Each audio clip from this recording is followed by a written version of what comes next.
Bernard de Montréal, on s'est laissé le mois dernier sur une conférence qui s'intitulait « Les lois de l'incarnation » pour parler maintenant des lois de la mort. Et vous nous avez même dit que les lois de la mort sont les lois qui sous-tendent la psychologie humaine. Les lois de la mort sont-elles tout simplement la peur que l'être humain a de la mort, qui fait que cette peur de la mort le domine, et le dominant, tout ce qu'il agit, ce qu'il fait dans son comportement qu'on appelle la psychologie, n'est qu'une résultante automatique de cette peur de la mort.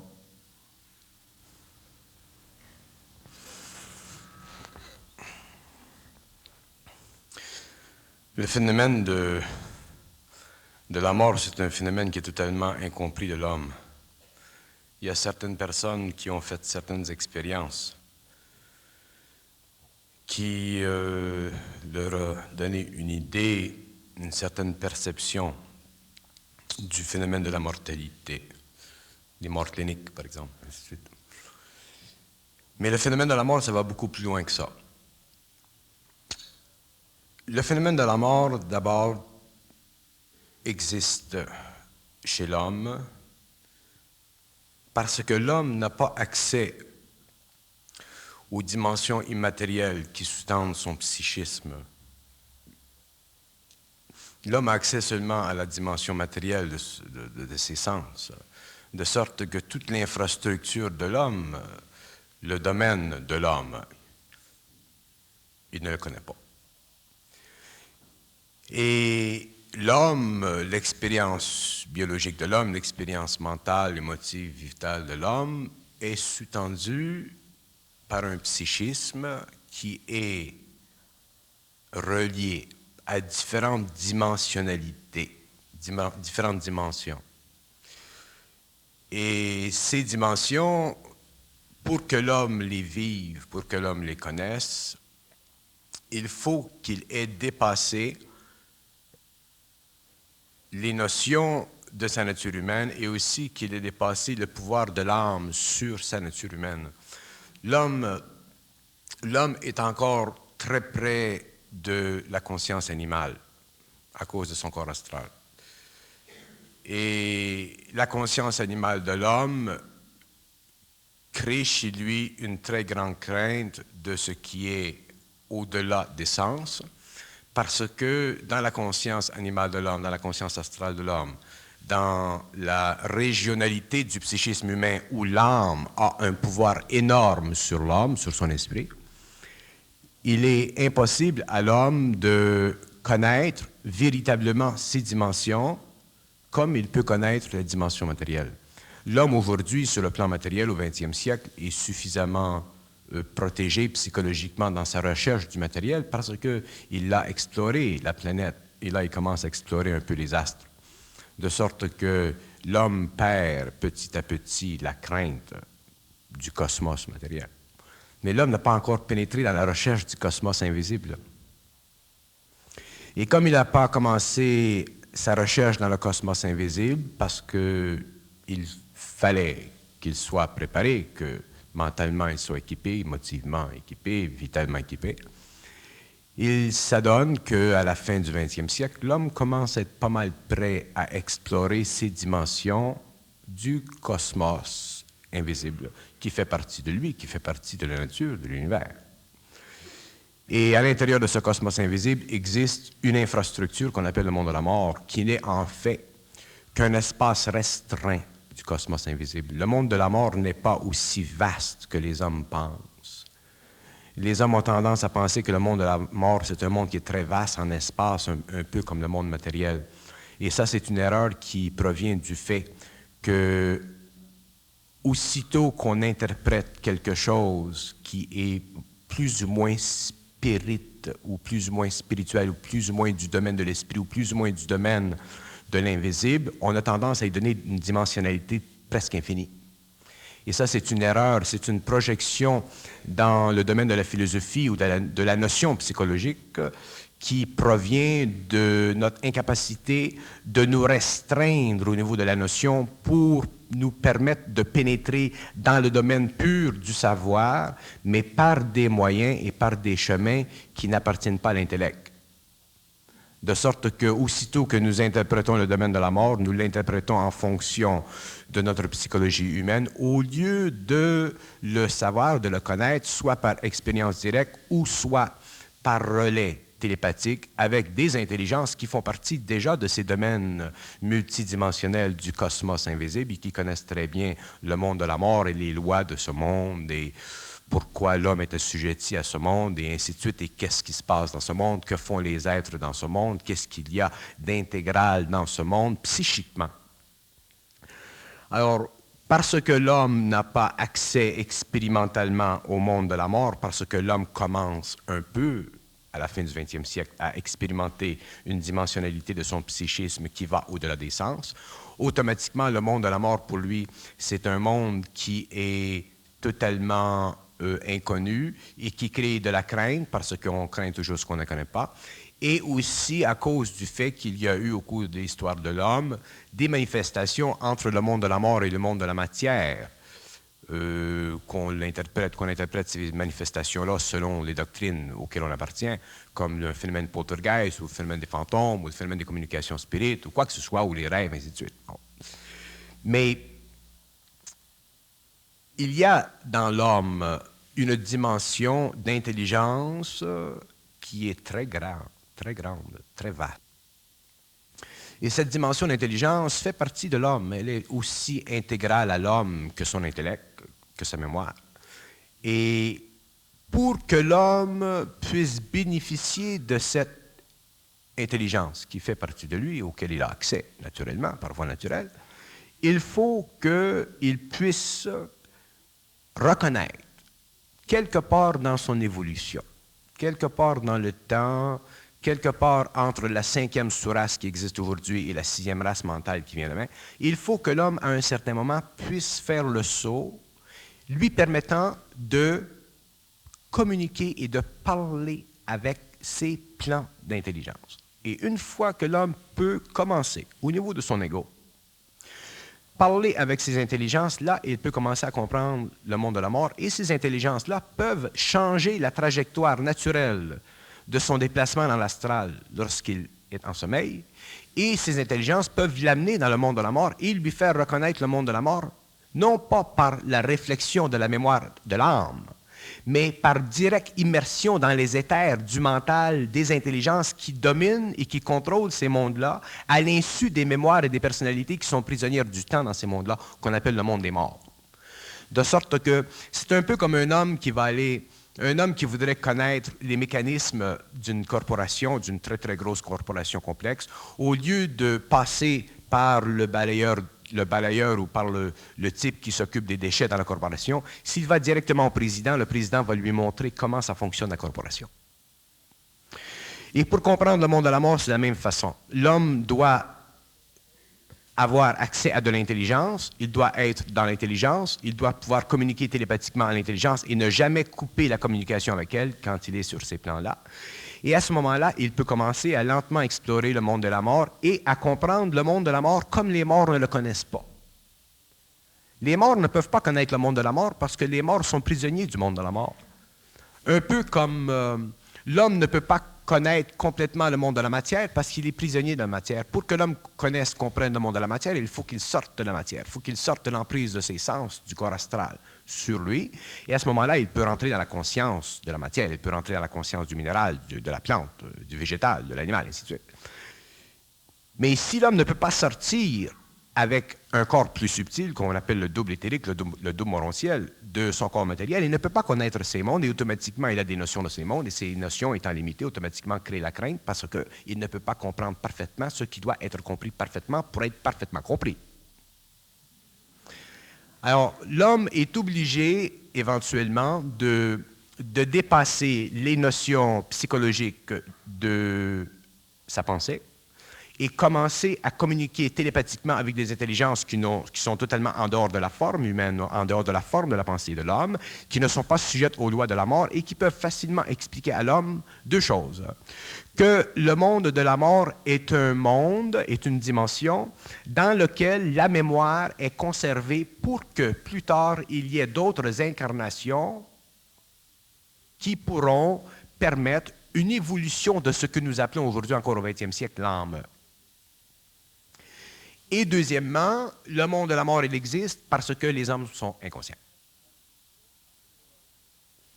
Et lorsque les hommes se seront conscientisés, lorsque les hommes auront contact télépathique avec l'intelligence, ces intelligences, qui font partie des mondes de l'intelligence, des mondes de la lumière, qui sont totalement en dehors de ce que nous appelons encore sur la Terre les ténèbres, autrement dit les mondes de l'ignorance, autrement dit les mondes astraux, à ce moment-là, l'homme est capable de parfaitement comprendre le monde de la mort et il peut commencer à s'en servir.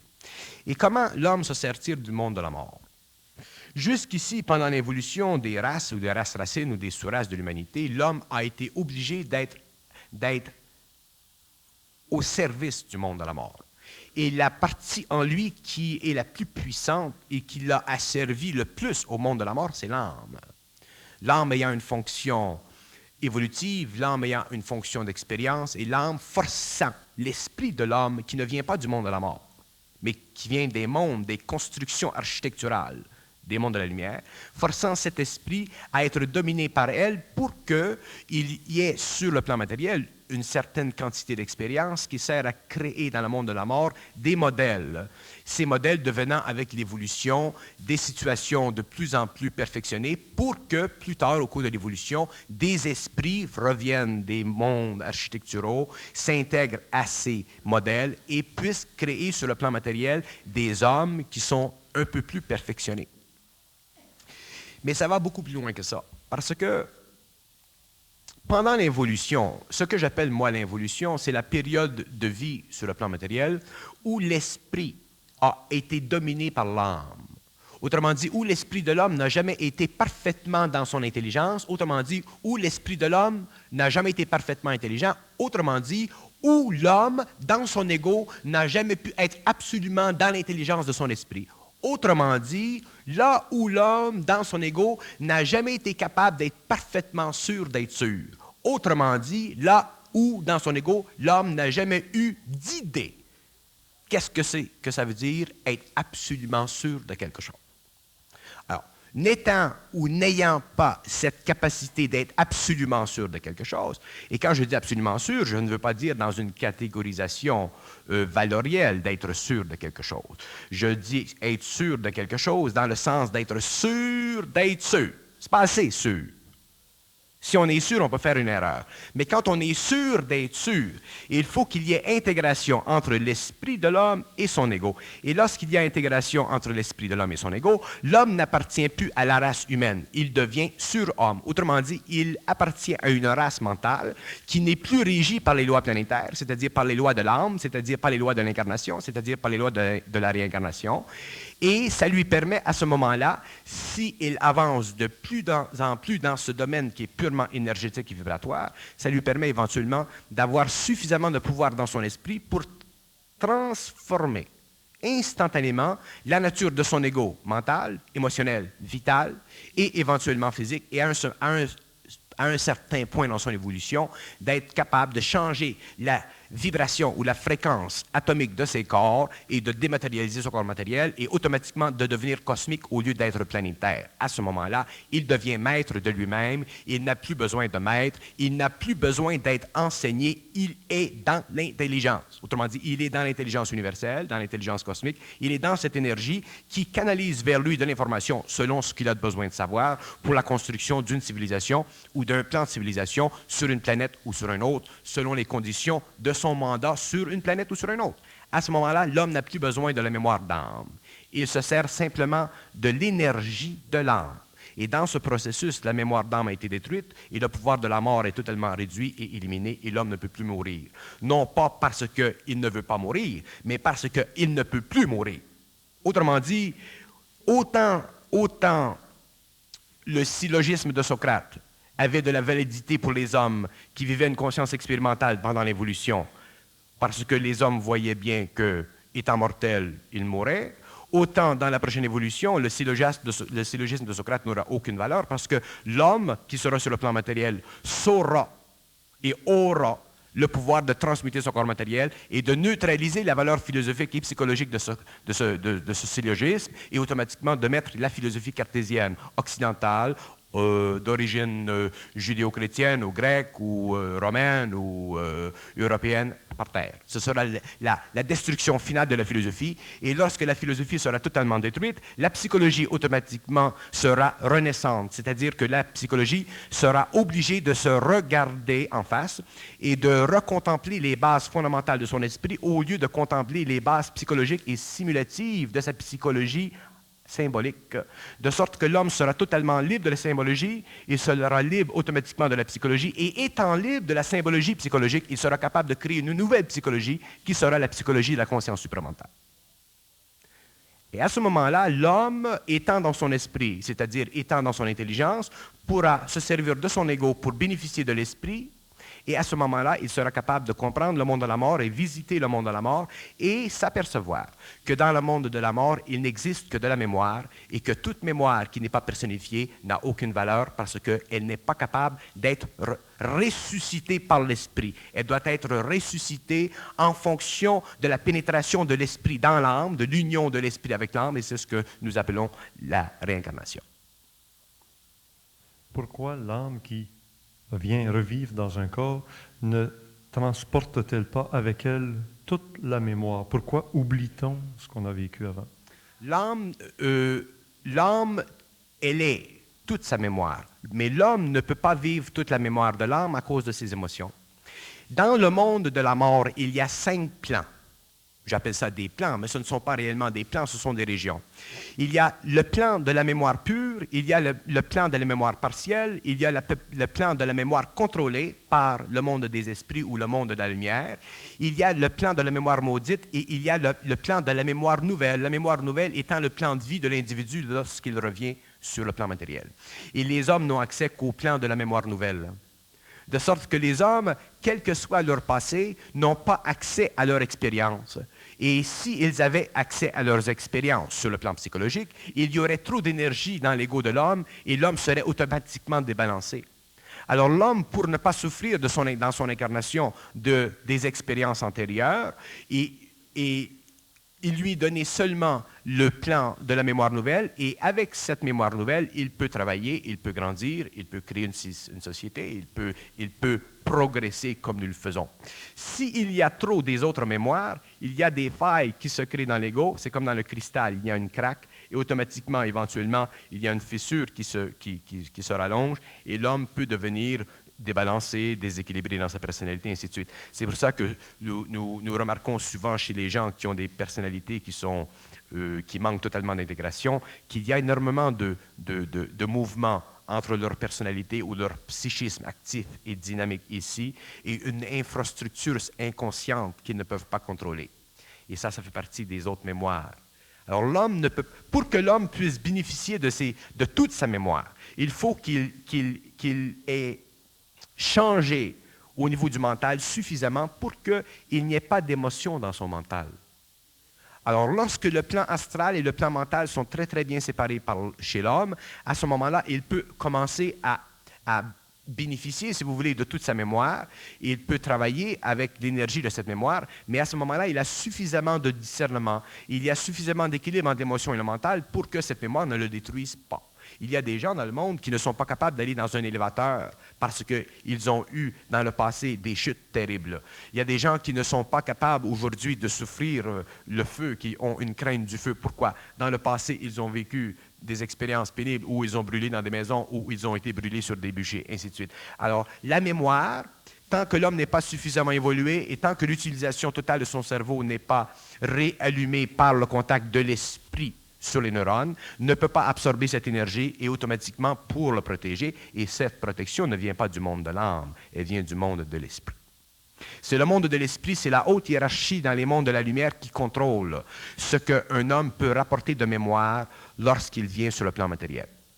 Et à partir de ce moment-là, il y a un équilibre plus ou moins sain et l'homme peut évoluer.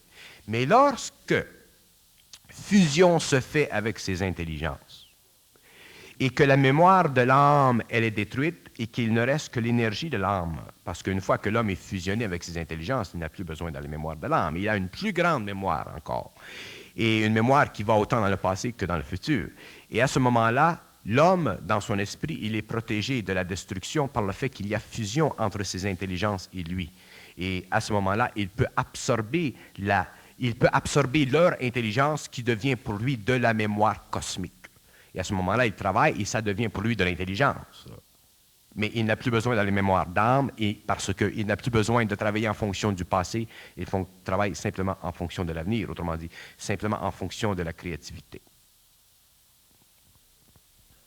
Les communautés des saints, qu'on appelle, ou les cœurs des anges, ou toutes ces notions qu'on retrouve, mais collectives, sont-elles associées au fait que l'être qui vit sur la Terre une vie est obligé de revenir vivre encore une fois sur la Terre, ou peut-il s'échapper de ces collectivités? L'être qui vient... Excusez-moi, je vais boire un peu d'eau.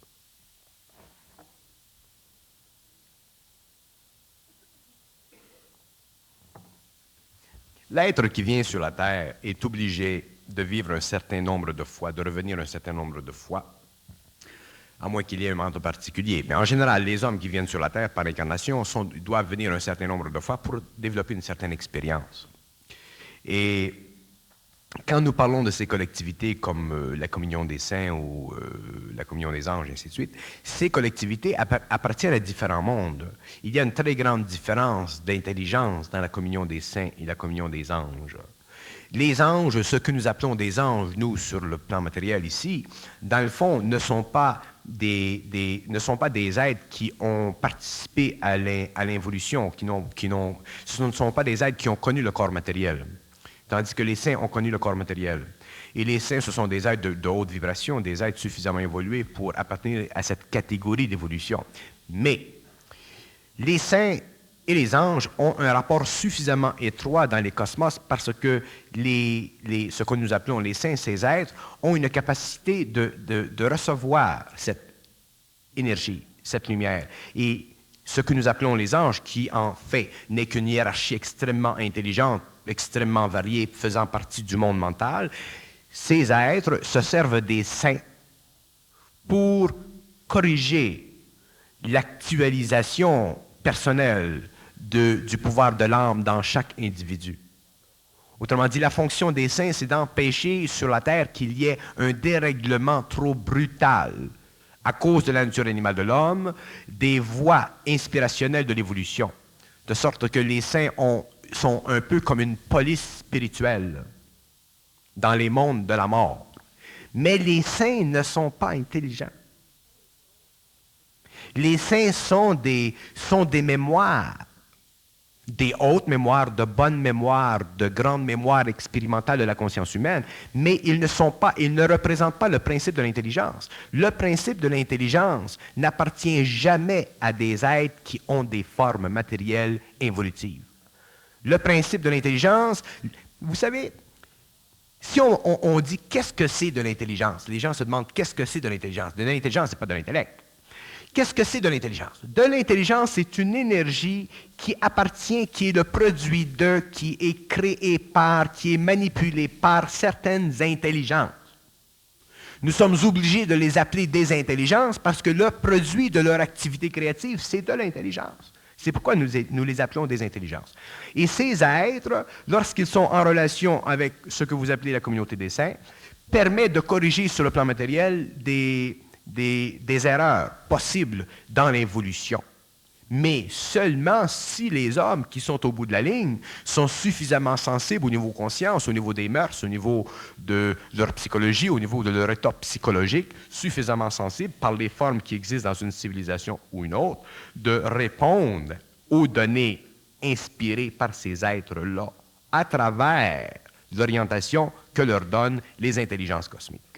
Autrement dit, les saints sont des travailleurs, sont des mémoires. Et quand je dis qu'ils sont des mémoires, je dis qu'ils sont des mémoires. Il ne faut jamais s'imaginer qu'un homme qui meurt aujourd'hui, qu'il soit saint ou pécheur, lorsqu'il retourne de l'autre côté, il ne faut pas s'imaginer qu'il a la personnalité que nous avons aujourd'hui. Parce que son esprit n'est plus là. Aussitôt qu'un homme meurt, il perd son esprit. Son esprit s'en va dans les archives universelles, il est étudié pendant très longtemps, et on regarde si son esprit a évolué, s'il y a des failles dedans, et ainsi de suite, et ensuite on le ramène pour une autre incarnation. Tandis que tout ce qui reste dans les mondes astraux, dans le monde de la mort, ce n'est que la personnalité, autrement dit la partie astrale de l'homme. Et cette partie astrale, c'est cette partie avec laquelle nous communiquons, et c'est cette partie que nous voyons lorsque nous visitons le monde des morts. Et ces parties ont toujours la vibration qu'elles avaient sur le plan matériel. Alors, si sur le plan matériel, la personne était grande, elle est grande. Si elle était petite, elle est petite. Et automatiquement, ces parties astrales, ces coques, ces personnalités qui n'ont aucune vie, mais qui ont de la mémoire, sont les êtres, entre parenthèses, avec lesquels nous semblons communiquer lorsque nous communiquons avec eux.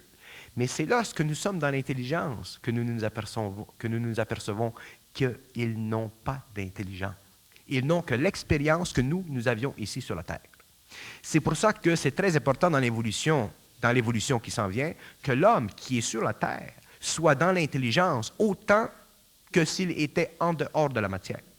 Et c'est pourquoi, et ça c'est important pour l'homme, mais c'est merveilleux pour l'homme, c'est que pour que l'homme vive la fusion avec ses intelligences, avec la lumière, il faut qu'il soit dans la matière. Il ne peut pas vivre la fusion dans le monde de la mort. Alors, dans le monde de la mort, les êtres sont obligés de revenir, soit sur la Terre ici, ou sur une autre planète, mais un jour, quelque part dans le temps, ils seront obligés de revenir dans la matière pour qu'il y ait fusion, parce que la fusion ne se fait qu'avec le mortel. Pour le rendre immortel, pour que éventuellement le mortel et la lumière soient totalement unifiés, pour travailler dans les univers inhabités et construire d'autres plans de création et d'autres civilisations. Quand on veut l'intervention des âmes, des saints, on les prie. Ils peuvent intervenir, ou même les mauvais esprits interviennent dans des sciences de spiritisme. Est-ce qu'on ne peut pas faire la même chose avec les êtres d'intelligence, les prier pour qu'ils viennent? Oui. Je suis content que vous demandez cette question. Aussitôt qu'on s'ouvre au monde astral, que ce soit le bas astral ou le haut astral, ou le monde de basse vibration ou de haute vibration, il y a automatiquement connexion. Ça, c'est bon. Mais il y a une chose, c'est que lorsque nous communiquons avec le monde astral, avec le monde de la mort, nous recevons toujours des pensées qui flattent notre ego. Autrement dit, communiquer avec un être de haute spiritualité, vous allez recevoir une pensée qui flatte votre ego. Communiquer avec un être de basse vibration, vous allez recevoir une pensée qui flatte votre ego. Autrement dit, le monde astral se sert toujours de l'homme pour ses propres bénéfices. Tandis que lorsque l'homme commence à communiquer avec le monde mental, de l'intelligence pure, là, l'ego n'est plus flatté. L'ego est transformé. Et c'est ça qui fait qu'il y a une très grande séparation entre l'involution et l'évolution. C'est très facile, c'est très plaisant de parler avec des mémoires qui sont spirituelles, des maîtres spirituels, des gourous, des saintes vierges, toute la patente, là. Mais de parler avec des intelligences qui sont totalement irréductibles, qui n'ont aucune émotion, qui, aussitôt qu'elles commencent à communiquer avec vous, vont neutraliser l'émotivité sur votre mental afin de développer un plan de communication plus parfait avec eux. C'est là que la transmutation de l'ego se fait et c'est là que l'homme commence à souffrir et c'est pour ça que très peu d'hommes sont capables d'aller dans cette direction. Et c'est pour ça que les hommes qui vont dans cette direction, vous savez, on dit toujours, toutes les voies mènent à Rome. Il y a une chose que les hommes ne savent pas, c'est qu'à Rome, il y a un chemin. Après toutes les voies, il y a un chemin. Et ce chemin, c'est la connexion entre l'homme, l'ego, et ses intelligences. Et ceux qui sont capables de vivre cette connexion entre l'homme et ses intelligences sont ces êtres qui éventuellement auront une conscience supramentale et qui éventuellement vivront un changement vibratoire tellement développé sur le plan mental, émotionnel, vital et physique qu'un jour, à un certain moment donné, il y aura fusion plus grande et un jour, ils pourront dématérialiser la matière. Alors, les conditions de communication télépathique ne sont pas les mêmes entre le monde astral et le monde mental. Et un homme qui est le moindrement averti et qui connaît moindrement les lois de l'astral et qui est moindrement dans son intelligence saura absolument que le monde astral pervertit toujours le savoir pour donner à l'homme de la connaissance. et que le monde mental, c'est le monde du savoir, et que le monde mental, étant le monde du savoir, détruit toujours la connaissance pour permettre à l'homme de rentrer dans le savoir. C'est ça la destruction des formes. La nature astrale de l'homme vient de deux aspects. D'abord, la nature astrale, le plan astral, le monde de la forme astrale a toujours existé en énergie. Mais lorsque l'homme est descendu dans la matière, lorsqu'il y a eu union entre son esprit et l'âme pour l'incarnation, il s'est développé des expériences sur le plan humain qui sont devenues de la mémoire. Et ces mémoires ont rempli de plus en plus le monde astral, de sorte qu'aujourd'hui, le monde astral n'est plus pur. Il est rempli de mémoire, il est totalement pollué par l'expérience de l'humanité. Alors l'homme, lui, retourne dans ce monde, il retourne dans un monde, dans une dimension qui est totalement polluée, qui est en fait une dompe, et il a l'impression d'aller chercher dans cette dompe de la connaissance. Et effectivement, il va chercher de la connaissance, mais la connaissance n'a rien à faire avec le savoir. La connaissance, c'est une illusion. C'est pour ça que je dis, le vrai, le faux, le bien et le mal sont des dimensionnalités, sont une polarité de la connaissance. Lorsque l'homme rentre dans le monde mental, il est au-dessus du bien et du mal, du vrai ou du faux. Il est dans le savoir, c'est-à-dire qu'il peut comprendre parfaitement la fonction, les lois de cause et d'effet qui couvrent le bien, le mal, le faux, le vrai, et ainsi de suite. Est-ce qu'il serait logique de croire que toute religion tue l'homme, le ramène continuellement dans le monde de l'astral? C'est-à-dire que les religions ont une fonction. Les religions, les systèmes philosophiques, ésotériques, tout ce que l'homme a eu durant l'évolution a eu une fonction. L'homme devait être enseigné. Et la fonction des religions et la fonction de tous les systèmes symboliques automatiquement rapportent l'homme à l'astral, rapportent l'homme à la mort, et ainsi de suite. Mais c'est normal parce que l'homme doit ou devait développer, pendant un certain nombre de millénaires, des facultés qui devenaient éventuellement suffisamment agencé pour qu'aujourd'hui, à la fin du 20e siècle, nous ayons un homme qui a un peu, au moins, un corps mental développé et un corps astral développé. Mais si l'homme, il y a 12, 15, 20, 30 000 ans, avait été donné de savoir, il n'aurait pas pu se servir de cette énergie parce qu'il n'avait pas les réservoirs, il n'avait pas les structures pour recevoir cette énergie. Alors, pour recevoir le savoir, il faut avoir un mental solide, il faut avoir une émotion solide, il faut avoir un vital solide. Alors, pendant l'évolution, ces corps se sont développés et les religions ont servi, et tous les systèmes que nous connaissons, tout ce qui fait partie de la connaissance humaine, ont servi à développer ceci pour le bénéfice de l'homme. Mais lorsque l'homme arrive à la fin du V, lorsque l'homme arrive à la fin de l'évolution et entre dans l'évolution, ce qui a servi auparavant est détruit pour que se construisent d'autres conditions de son évolution. C'est un peu comme, c'est un peu comme le petit garçon qui va à l'école et on lui parle à l'école d'Adam et Ève, de la pomme, et ainsi de suite, mais rendu à un certain âge, il réalise que c'est autre chose. Alors, c'est la même chose pour l'homme. Comment se débarrasser individuellement ou collectivement du monde de l'astral? On ne peut quand même pas demander l'intercession de Dieu parce qu'il fait partie du monde de l'astral. Non, le monde de l'astral, la destruction du monde de l'astral qui est inévitable sera faite par les forces de la lumière. Elle sera faite par les forces de l'intelligence et chaque homme qui éventuellement, à cause de son évolution, au niveau de son mental, qui est prêt à recevoir cette énergie, ces forces le savent, ils feront la communication, le contact avec lui, et le monde de l'astral commencera à se détruire en lui automatiquement.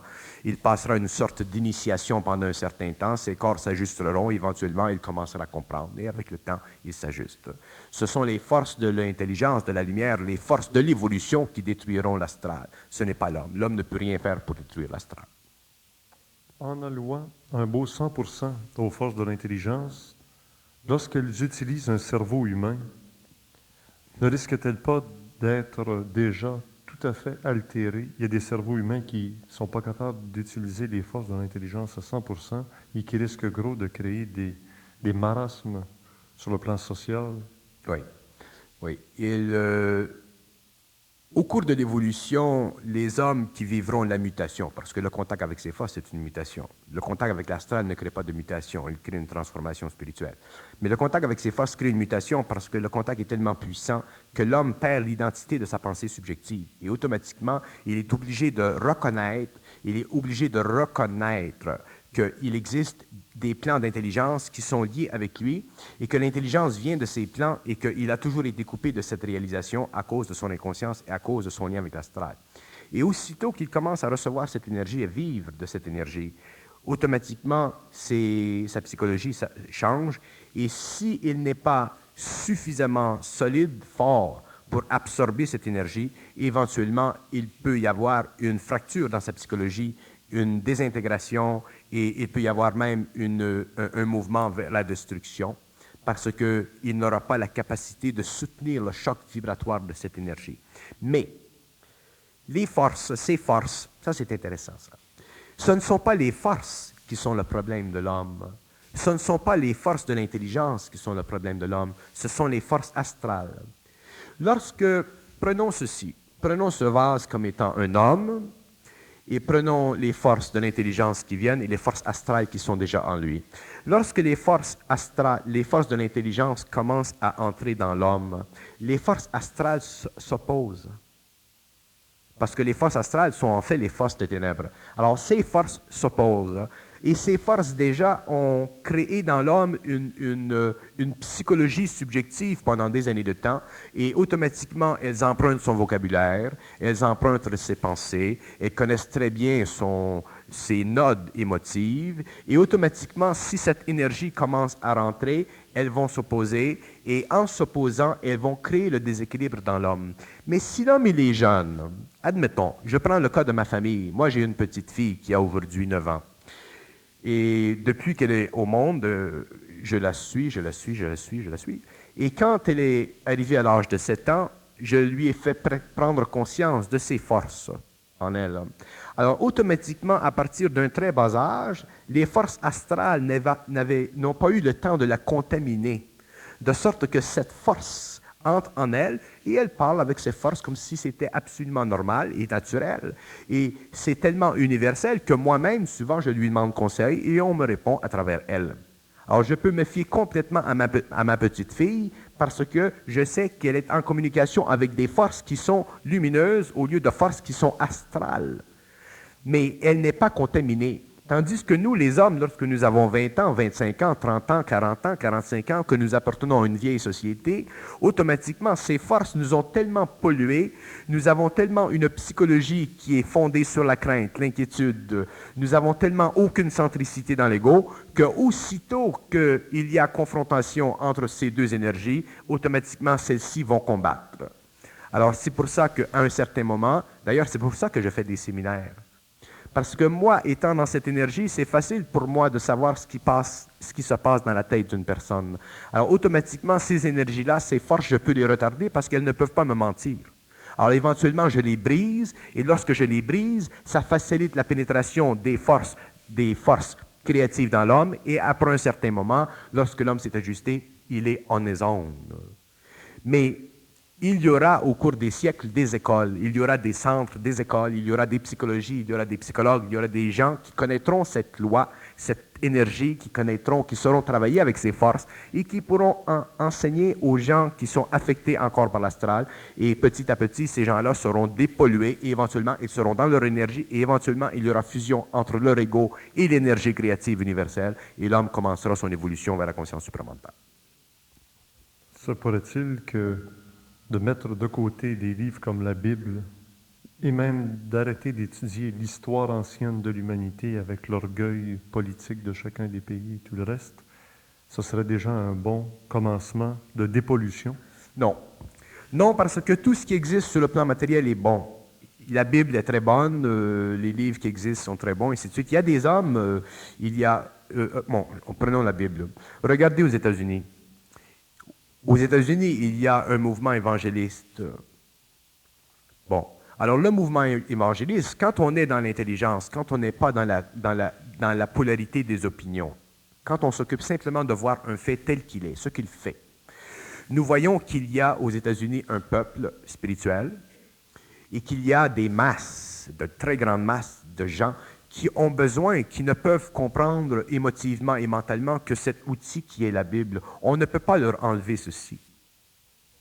On ne peut pas enlever à un mormon sa chose, au témoin de Jéhovah son outil. On ne peut pas enlever à l'homme l'outil dont il a besoin dans son expérience. Si l'homme évolue, parce que la vie se charge de tout, Si l'homme évolue et si il est dans sa vie, dans sa destinée un jour, de rencontrer des hommes qui peuvent le faire aller un peu plus loin, cette destinée sera remplie et l'homme rencontrera ces hommes.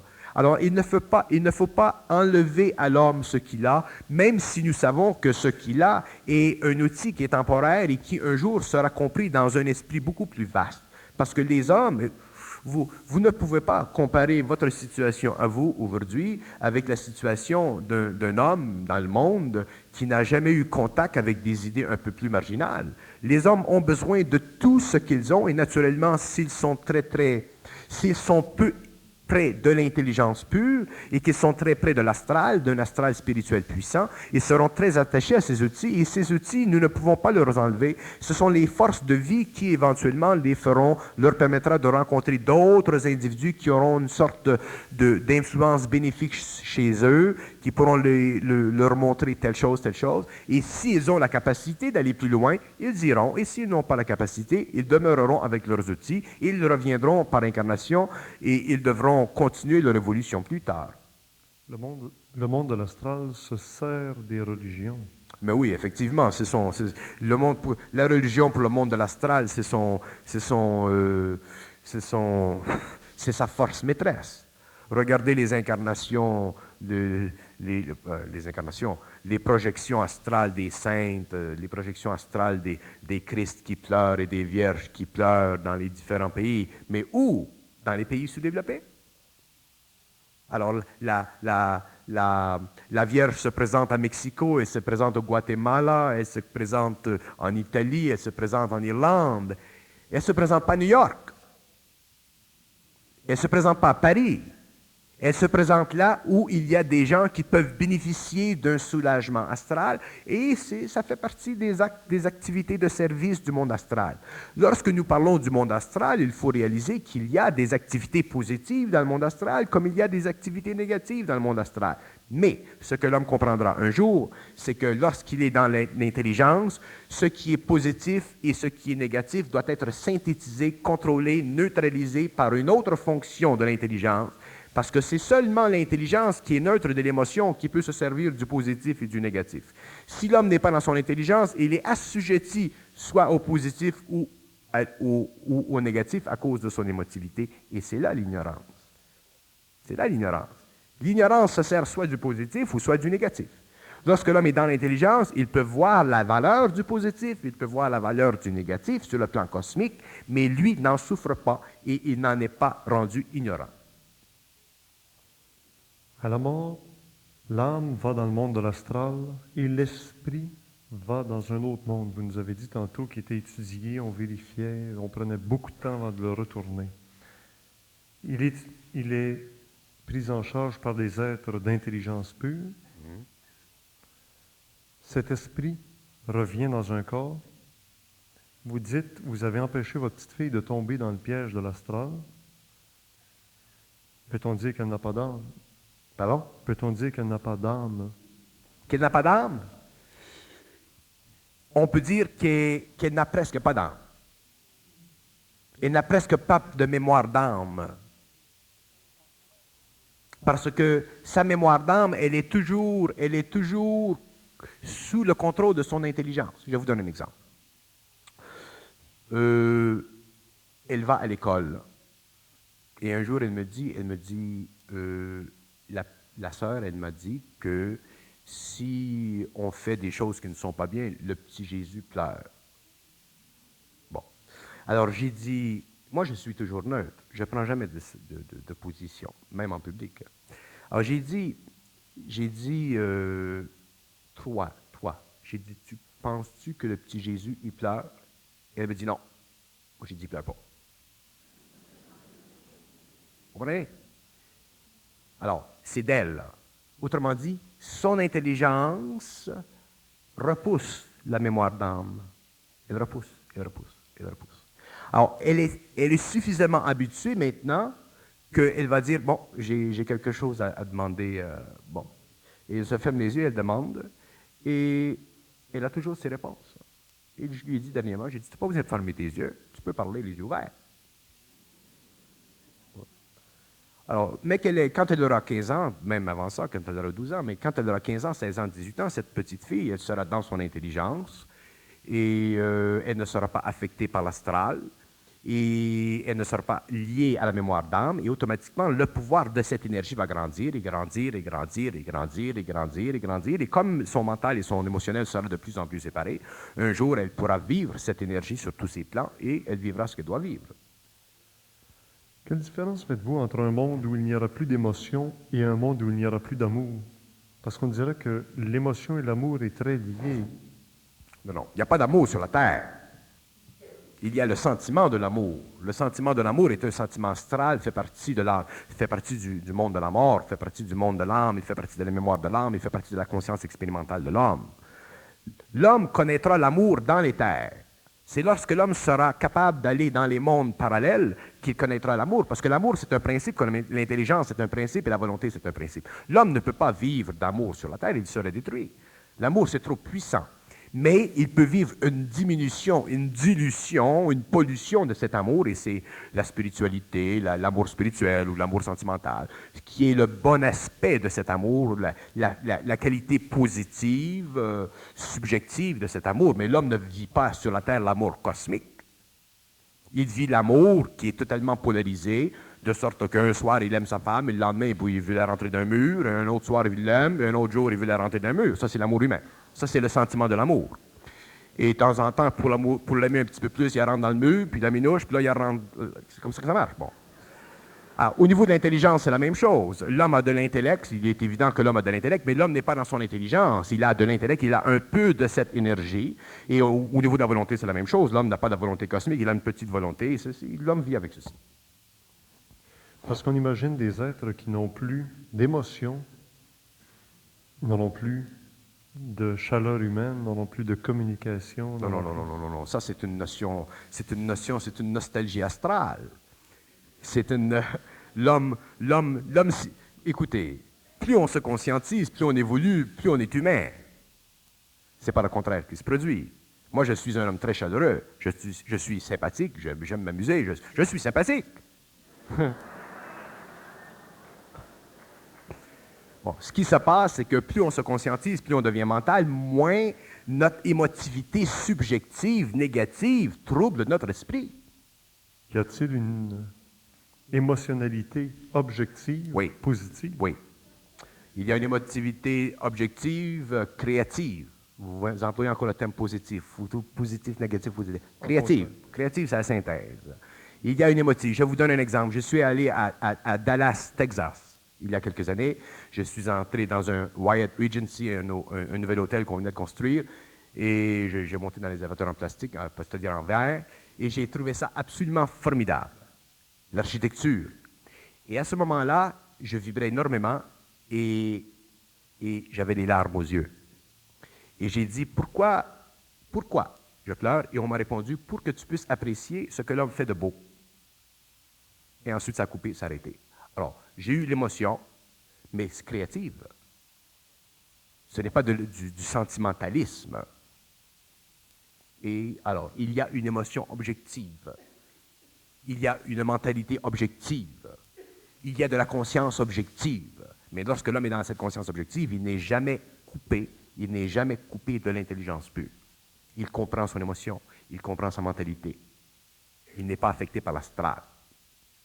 Pourquoi les êtres de lumière ou le monde de l'intelligence, lorsqu'il renvoie l'esprit et l'âme, lorsqu'il envoie l'esprit sur la terre, sont obligés de lui associer un astral? Parce que si l'homme n'avait pas d'astral, il n'y aurait pas de sens. Si vous n'aviez pas de corps astral, vous ne pourriez pas sentir ceci. C'est le corps astral qui permet de sentir ça. Le corps astral, c'est le corps des sens. C'est par les sens qu'on est. Le corps astral a une fonction très extraordinaire. Mais c'est la pollution du corps astral. Il faut faire attention. Le corps astral lui-même, c'est fantastique. Le corps mental, c'est fantastique. Le corps vital, c'est fantastique. Il y a d'autres corps que l'homme va développer. Mais c'est quand ils sont pollués, ces corps, qu'à ce moment-là, la conscience humaine diminue. Quelle est la caractéristique du corps éthérique? La caractéristique du corps éthérique, chez l'homme en général, le corps éthérique est très très peu développé. Lorsqu'il commence à se conscientiser, le corps éthérique se développe parce que l'énergie électrifie le mental, l'émotionnel et le vital. Alors cette énergie a tendance à tout faire vibrer dans l'homme et à faire croître les plans. Alors le mental se croît, l'astral se réajuste, le corps éthérique se développe.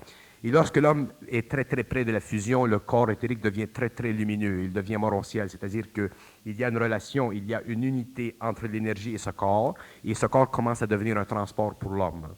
Parce que si le corps éthérique, le corps vital, le double de l'homme, lorsque l'homme meurt, disons que c'est le double de l'homme, lorsque l'homme meurt, ce double, il disparaît. Il n'y a plus rien. Il retourne à l'énergie. Alors, pour que l'homme s'immortalise, il faut que l'énergie de l'intelligence développe un champ de force autour pour le protéger. Alors, lorsque l'homme décide de changer de plan, au lieu que ce corps-là disparaisse comme ça, il demeure parce qu'il est protégé par un champ de force. Et ce corps devient son véhicule, son transport, son mode de transport, et il peut, avec ce corps, se transporter dans le cosmos. Ce corps éthérique dont vous nous parlez d'énergie électrique, est-ce qu'il est associé au système nerveux? Les chakras définitivement, il est associé au système nerveux, très, très, très près.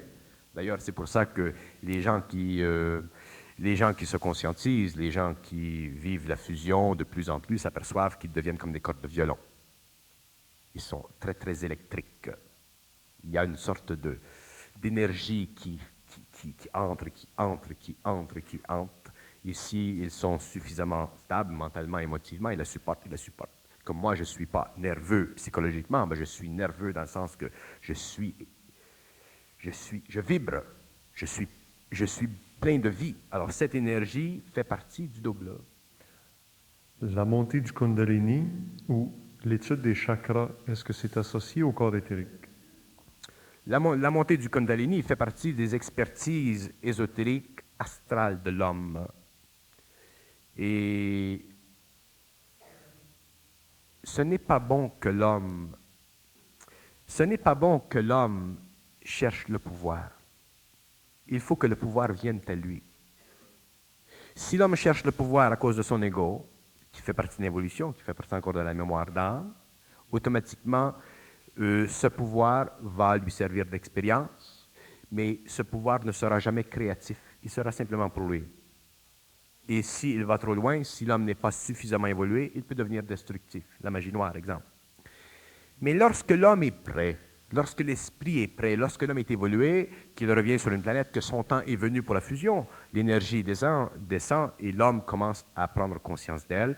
Et les pouvoirs dans l'homme se développent dans leur temps, dans le temps de l'intelligence, de sorte que lorsque l'homme est dans le pouvoir, lorsqu'il est dans l'énergie du pouvoir, ce n'est plus l'ego qui se sert du pouvoir, c'est l'intelligence à travers l'ego. L'ego devient un canal et il n'y a plus de possibilité sur la Terre de magie noire, il y a simplement possibilité sur la Terre d'activité créative. Est-ce que de révéler déjà ce qui est dans le monde de la mort va déjà reculer les forces de pénétration du monde de l'astral? Non, parce que moi, quand je parle, il y a un temps. Quand je dis quelque chose, il y a un temps.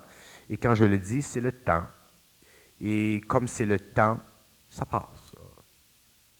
Alors le monde, il y a des choses que je ne dirai pas pour empêcher que certaines forces dans ces plans utilisent ce que je dis, mais il y a des choses que je dis parce que tout est enregistré dans ces mondes. Moi, lorsque j'explique le monde de la mort à des morts, les morts apprennent le monde de la mort. Et comme ils apprennent le monde de la mort, ils apprennent à comprendre leur situation et ça leur permet à eux de sortir plus rapidement de la prison du temps et de continuer à évoluer. Et sans ça, ils peuvent demeurer là pendant très très longtemps, surtout s'ils sont bien. Avez-vous même comme tâche de libérer les morts du monde de la mort? Non. Ça fait partie de la parole. La parole, c'est un pouvoir. Alors, la parole est un pouvoir, lorsqu'elle est parlée, engendre sur les plans astraux des vibrations, et les êtres qui sont sur les plans suffisamment évolués comprennent très bien ce que ces paroles veulent dire, ils réalisent très bien ce que ces paroles veulent dire, et un homme qui communiquerait avec eux recevrait de l'information venant d'eux vis-à-vis ces paroles, et cet homme verrait que ce que je dis, c'est comme ça. Alors graduellement, même le monde de l'astral va être dépollué. Oui, le monde de l'astral va être dépollué et les esprits seront éventuellement libérés pour revenir.